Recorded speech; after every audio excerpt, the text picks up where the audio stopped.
7 o'clock, President Cyril Ramaphosa will deliver the eulogy at the special official funeral for struggle stalwart John Nkadimeng at Marks Park in Johannesburg this morning.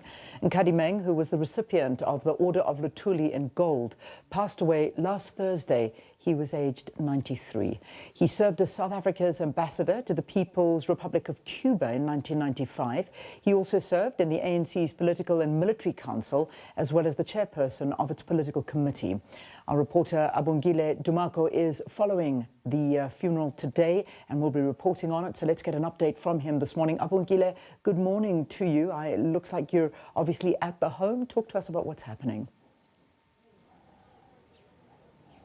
Good morning, Leanne. Certainly a somber moment for the Nkadimeng family and, of course, the rest of South Africa. This, as you've just alluded in your introduction, the giant unionist that John Nkadimeng having passed away last week, Thursday, at the age of 93 years old. We are coming live to you from just outside his house here in Cuba, Johannesburg. This is where we are expecting at the bottom of this very hour, 7:30, where a family prayer service will take place, of course, preceding an entourage, if you like, or the move of his body, which we understand is inside his house here, to the Marks Park Sports Center in Randburg. This is where his funeral service will take place, which will see President Cyril Ramaphosa delivering that eulogy, which is actually the reason why he will be giving that eulogy. It's on the basis of the fact that Nkadimeng has been awarded an official funeral by the president, and of course we expect at around 11 o'clock, 12 o'clock this afternoon,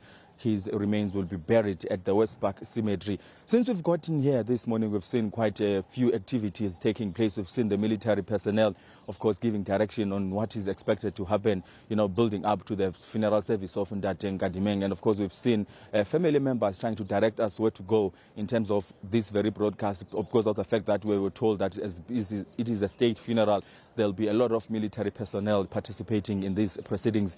And of course, we're expecting that there'll be a fewer number of people who will be attending this funeral service due to the COVID-19 pandemic. And of course, people having to maintain that social distance and of course limiting the number to 50. It is for that very reason that, as you know, that Nkadimeng is from Limpopo in Sekhukhune, that region of the ANC has actually taken upon themselves to actually meet halfway the residents who would have loved to come here in Johannesburg and pay their last respects to Nkadimeng. They'll be able now to view these proceedings starting from 7:30 this morning, as the prayer service of the family will be taking place at a community hall at his home village there by Sekhukhune in Limpopo, as well as the program that will see President Ramaphosa delivering that eulogy all the way up to the cemetery in West Park Cemetery. So there's a lot of things that have been put in place just to make it a point that those who would have loved to come here are able to view the funeral